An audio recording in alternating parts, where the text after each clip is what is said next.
తెలంగాణ వ్యాప్తంగా family digital card pilot survey జరుగుతుంది. ఈ నెల 8 వరకు కుటుంబాల వివరాల సేకరణ కోసం సర్వే చేస్తున్నారు. పైలట్ ప్రాజెక్టులో భాగంగా ఎంపిక చేసిన గ్రామాలు, వార్డుల్లో ప్రత్యేక బృందాలతో సర్వే నిర్వహిస్తున్నారు. ఒక్కో కుటుంబంలోని మొత్తం సభ్యుల వివరాలు సేకరిస్తున్నారు. గతంలో రేషన్ కార్డు పొందని కుటుంబాల వివరాల సేకరణ జరుగుతుంది. కుటుంబ వివరాల సేకరణ కోసం ప్రత్యేక ఫార్మాట్ రూపొందించారు. కుటుంబ సభ్యుల్లో మార్పులు చేర్పుల కోసం రిమార్క్స్ కాలం కూడా పెట్టారు. కుటుంబంలోని సభ్యుల పేర్లు, జననం, వయస్సు, ఫోన్ నంబర్, ఆధార్, అడ్రస్ వివరాల సేకరణ జరుగుతుంది. వివరాల సేకరణతో ఫ్యామిలీకి యూనిక్ ఐడి ఇవ్వబోతున్నారు. మొత్తం 119 నియోజకవర్గాల్లో పైలట్ ప్రాజెక్ట్ కింద దీన్ని ప్రభుత్వం చేపట్టింది. రాష్ట్ర వ్యాప్తంగా ఈ పైలట్ ప్రాజెక్ట్ కింద డిజిటల్ కార్డుల జారీ ప్రక్రియకు ప్రభుత్వం శ్రీకారం చుట్టింది. ప్రతి నియోజకవర్గంలో గ్రామం, ఓ పట్టణ డివిజన్ను పైలట్ ప్రాజెక్ట్ కింద ఎంపిక చేసింది.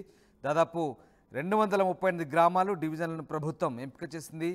ఆయా ఎంపిక చేసిన గ్రామాల్లో అధికారులు ఇంటింటికి వెళ్ళి కుటుంబ వివరాలు నమోదు చేయబోతున్నారు. ఇంటికి యజమానిగా మహిళ పేరు, ఆ తర్వాత కుటుంబ సభ్యుల పేర్లు నమోదు చేస్తారు. ఇక ఫ్యామిలీ ఆమోదిస్తేనే ఫోటో, అది కూడా ఒక ఆప్షన్ లాగానే పెట్టుకున్నారు.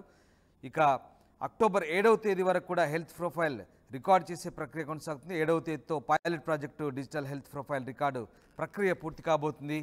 పర్యవేక్షణ కోసం ప్రభుత్వం స్పెషల్ ఆఫీసర్ను కూడా నియమించిన సంగతి తెలిసిందే. దీంతో అటు రేషన్ కార్డులకు కూడా బ్రేక్ పడ్డ పరిస్థితి కనబడుతుంది. మొత్తం మీద ఈ డిజిటల్ కార్డుల నమోదు సంబంధించి ప్రస్తుతం ప్రభుత్వం అయితే అన్ని రకాలటువంటి చర్యలు తీసుకుంది. ఇక ప్రత్యేకంగా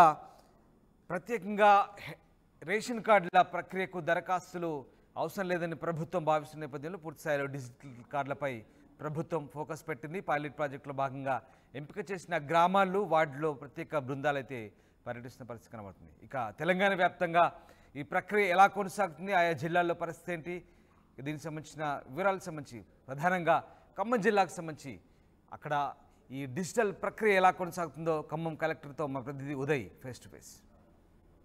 సంక్షేమ పథకాల అమలు కోసం తెలంగాణ ప్రభుత్వం మరో ప్రజా ప్రయోజిత కార్యక్రమాన్ని చేపట్టింది. ఇప్పటికే రాష్ట్ర వ్యాప్తంగా ఇంటింటి సర్వే కూడా చేపట్టాలని, తద్వారా 1 స్టేట్ 1 కార్డ్ ని కూడా ప్రొడ్యూస్ చేయాలని ఇప్పటికే ప్రభుత్వం భావిస్తుంది. అందులో భాగంగా రాష్ట్ర వ్యాప్తంగా సర్వే కూడా ముమ్మరంగా కొనసాగింది. ఇప్పటికే ఏర్పాట్లు నిర్విఘ్నంగా కొనసాగుతున్నాయి. ప్రస్తుతం ఖమ్మం జిల్లా కలెక్టర్ ముజమ్మిల్ ఖాన్ కూడా ఇప్పటికే క్షేత్రస్థాయి బృందాలకు కూడా గైడ్ చేశారు. ఇప్పటికే జిల్లా ప్రత్యేక అధికారి senior IAS officer Surendra Mohan కూడా పూర్తి స్థాయిలో పర్యవేక్షణ అధికారిగా ఉన్నారు. ప్రస్తుతం ఖమ్మం జిల్లా కలెక్టర్ ముజమ్మిల్ ఖాన్ ఉన్నారు. ఈ సర్వే ప్రక్రియ అంతా కూడా ఏ విధంగా కొనసాగుతుంది, ఎన్ని కుటుంబాలను పైలట్ ప్రాజెక్ట్ కింద సర్వే చేపట్టినా తెలుసుకునే ప్రయత్నించాం. సార్ నమస్కారం, వెల్కమ్ టు అవర్. సార్ ఎట్లా జరుగుతుంది అసలు సర్వే గైడ్ లైన్స్ ఏంటి, క్షేత్రస్థాయిలో ఎన్ని బృందాలు ఉన్నాయి సార్? సో మనం ఇప్పుడు చేసేది పైలట్ సర్వే అండి. కుటుంబాలన్నిటికీ ఒక డిజిటల్ ఫ్యామిలీ కార్డ్ ఇవ్వడానికి మనం చేసుకున్న ప్రక్రియ. పైలట్ లో మనం నియోజకవర్గానికి 2 లొకేషన్స్ చూస్ చేయడం జరిగింది. రూరల్ ఒకటి, అర్బన్ ఒకటి. అర్బన్ ప్రాంతాలు అసలే లేకపోతే రూరల్ 2 ప్రాంతాలు చూస్ చేయడం జరిగింది. సో మన జిల్లాలో ఉన్న 5 నియోజకవర్గాలకి 10 చోట్ల ఈ రోజు పొద్దున 8:30 నుంచి సర్వే మేము ప్రారంభించుకున్నాం. దాదాపు 4 రోజుల్లో పూర్తి చేయడానికి తయారుగా ఉంటాం. ప్రతి చూస్ చేసుకున్న గ్రామంలో 200 హౌస్ హోల్డ్స్ కన్నా తక్కువ ఉన్న గ్రామాలని చూస్ చేయడం జరిగింది. మోస్ట్లీ తాండాలే ఉన్నాయి. ఇవి అర్బన్ లో కూడా లో పాపులేషన్ ఉన్న వార్డ్స్ ని చూస్ చేశాం. ఎందుకంటే సర్వే పైలట్ కాబట్టి తొందరగా పూర్తి చేసి దీన్ని వచ్చే ఇన్ఫర్మేషన్ నుంచి నెక్స్ట్ ఫేజ్ ప్లాన్ చేయడానికి. సో ఈ రోజు బృందాలు ఇంటింటికి తిరిగి 2 రకాలుగా డేటాను సేకరించడం జరుగుతుంది. మొట్టమొదటిగా ఆల్రెడీ వాళ్ళకి కార్డు ఉంది కానీ కుటుంబంలో మార్పులు అయ్యాయి, డెత్ అయ్యి ఉండొచ్చు, పెళ్ళయి కూతురు ఇంకెక్కడికైనా వెళ్ళొచ్చు. ఈ సవరణ చేయడానికి ఫార్మాట్లు తీసుకొని సవరణ కోసం వాళ్ళు ప్రక్రియను పెట్టుకున్నారు. రెండోది అసలే గమనించిన కుటుంబాలు కొన్ని, వాళ్ళకి ఫ్రెష్ నమోదు కోసం చేస్తున్నాం. సో ఈ 2 వివరాలు మనం సేకరించిన తర్వాత ఈ పైలట్ ద్వారా తర్వాత రేపు వచ్చే ప్రోగ్రామ్ లో కూడా ప్రతి పర్సన్ కి ఒక స్టేట్ ఇండివిజువల్ ఐడి, ప్రతి ఫ్యామిలీకి ఒక ఫ్యామిలీ ఐడి అనేది మనం నిర్ధారించగలం.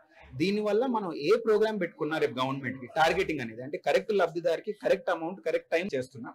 రేపు హెల్త్ బెనిఫిట్స్, రేషన్ బెనిఫిట్స్ ఇవన్నీ అటాచ్ చేస్తారు అని చెప్తున్నారు, కానీ అది రేపటి నిర్ణయం. ఇప్పటికీ కేంద్ర ప్రభుత్వం ఆధార్ యొక్క యూనిక్ సర్వీస్ ఐడిని కూడా ప్రతి ఒక్క మెంబర్ కి ఇచ్చింది. సో ప్రత్యేకంగా ఈ స్టేట్ ఇస్తున్నటువంటి ఈ కార్డ్ ద్వారా ఎలాంటి పథకాలు కావచ్చు, ఎలాంటి సంక్షేమంలో భాగస్వామ్యం అవుతారు సదరు ఆ కుటుంబం కావచ్చు, కుటుంబ సభ్యుడు కావచ్చు.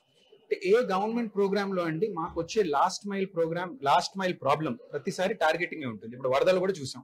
వరదలు అవ్వంగానే కరెక్ట్ పర్సన్ కి డబ్బులు అందాలంటే ఫస్ట్ వాళ్ళ ఇంటికి వెళ్ళి సర్వే చేయాలి, వాళ్ళ డీటెయిల్స్ తీసుకోవాలి, బ్యాంక్ డీటెయిల్స్ తీసుకోవాలి. ఈ ప్రొసెస్ లో ఎక్కడ తప్పైనా కానీ కరెక్ట్ బెనిఫిషియరీకి కరెక్ట్ టైంలో డబ్బులు రావు. సమ్ 1-2% కేసెస్ లో తప్పు పర్సన్ కూడా లీకేజ్ అయ్యే ప్రసక్తి ఉంటుంది. ఇవన్నీ మనం అరగట్టాలంటే మాక్సిమం ఇంపాక్ట్ మనం పెట్టుకున్న వసతులకి మనం ఇవ్వాల్సిన రిలీఫ్ కి బెనిఫిట్స్ ఉండాలంటే కరెక్ట్ పర్సన్ ఫస్ట్ ఒక ఐడెంటిటీని తేల్చే అవసరం ఉంటుంది.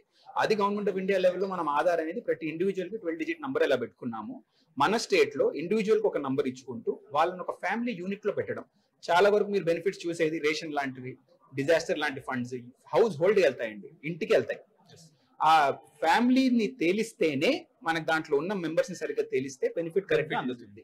అది మనం కొన్ని రాష్ట్రాలు ముందుగానే చేసాయి, కానీ ఇంత పెద్ద ఎత్తున చేసే మొదటి రాష్ట్రం మనది.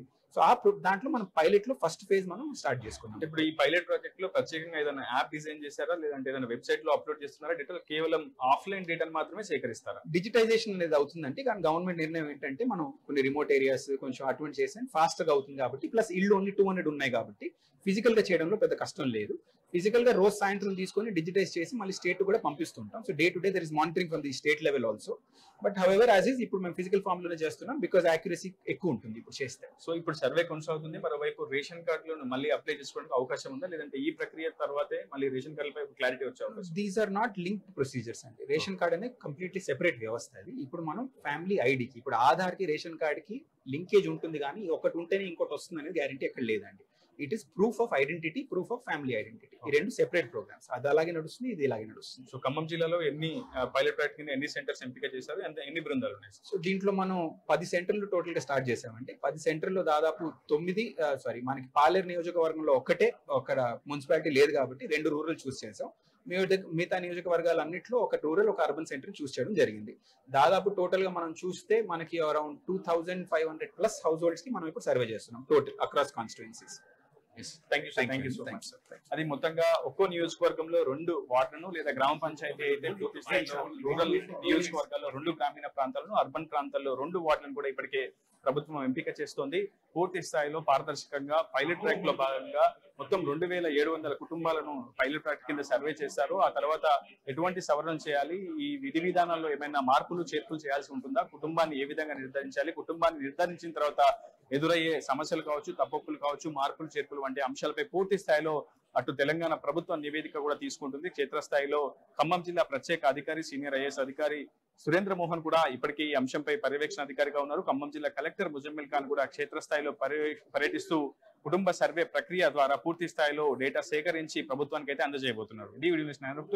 RTV ఖమ్మం నుంచి. ప్రభుత్వ సంక్షేమ సిఎంఆర్ షాపింగ్ మాల్ మన అనంతపురంలో పాయల్ రాజ్పుత్ మరియు నభా నటేష్ గారిచే అక్టోబర్ 4న గొప్ప ప్రారంభం. CMR shopping mall.